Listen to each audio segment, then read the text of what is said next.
اچھا سر، بھارت میں ہونے والی جو شدید بارشیں ہیں تو وہ ہمارے دریاؤں پر کس طرح سے اب اثر انداز اب ہوں آپ یہ گی؟ دیکھیے ٹینشن تو بنتی ہے پھر. اب آپ دیکھیے کہ ہمارے بہت سارے دریا بھارت سے آتے ہیں. یعنی پاکستان کے حصے کے 3 دریا ہیں.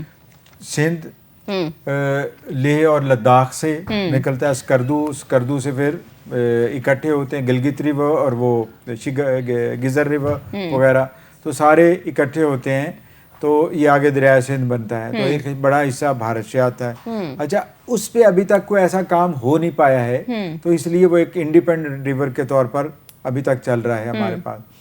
دریائے چناب یہ ہماچل پردیش سے نکل کے جموں میں سے ہو کے یہ سیالکوٹ کے پاس سے پاکستان میں داخل ہوتا ہے. تو اس کے اوپر بھارت کے ایریا میں اگر بارشیں زیادہ ہو جائیں تو پھر بھی اس کا کیچمنٹ ایریا زیر آب اگر آنا شروع ہو جائے تو بھارت پانی پاکستان میں زیادہ ریلیز کر دیتا ہے. تو کنٹرول بھارت کے پاس ہے کیونکہ بہت سارے ڈیمز ادھر بنے ہوئے ہیں، باگلیار ہے، اس طرح وسال ہے اور بہت سارے ڈیم ہیں. پھر آ جاتا ہے اگلا دریا راوی اور دریا جہلم بھی سری نگر سے ہو کے آتا ہے، لیکن اس کے اوپر اتنا کنٹرول نہیں چونکہ وہ پہاڑی علاقے میں سے ہو کے آتا ہے، سارے کے سارا ماؤنٹین ریجن سے آتا ہے. پھر آگے دریا آ جاتا ہے راوی انڈیا کے حصے کا ہے انڈس واٹر ٹریٹی کے تحت.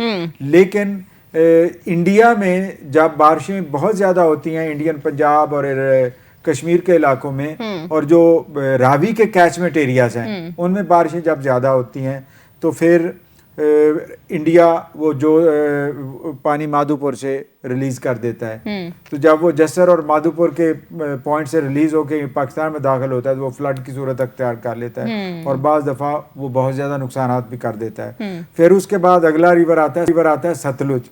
تو ستلج انڈیا کے حصے کا ہے انڈس واٹر ٹریٹی کے تحت. تو ستلج ریور میں بھی بہت سارے ایسے مقامات ہیں جہاں پہ کبھی ستلج ریور پاکستان میں ہوتا ہے کبھی انڈیا میں ہوتا ہے. یہ قصور کے قریب سے پاکستان میں داخل ہوتا ہے. تو اس کے اوپر فیروز پور ورکس ہے، ہیڈ ورکس ہیں. تو انڈیا فیروز پور ہیڈ ورکس میں پانی جب ریلیز کرتا ہے تو پھر نیچے ہیڈ اسلام کی اور اس کے بعد بہاول پور تک اور حتیٰ کہ دریائے چناب تک یہ داخل ہوتا ہے. تو اس وقت بہت سارے علاقوں میں یہ فلڈ کا باعث بن جاتا ہے. اور دیگر صورتوں میں یہ انڈیا مسلسل اس کا پانی روک کے رکھتا ہے تو بہت سارا حصہ یہ علاقہ جو ہے وہ زیر آب نہیں آ پاتا یا اس کی وہ آپاشی نہیں ہو پاتی.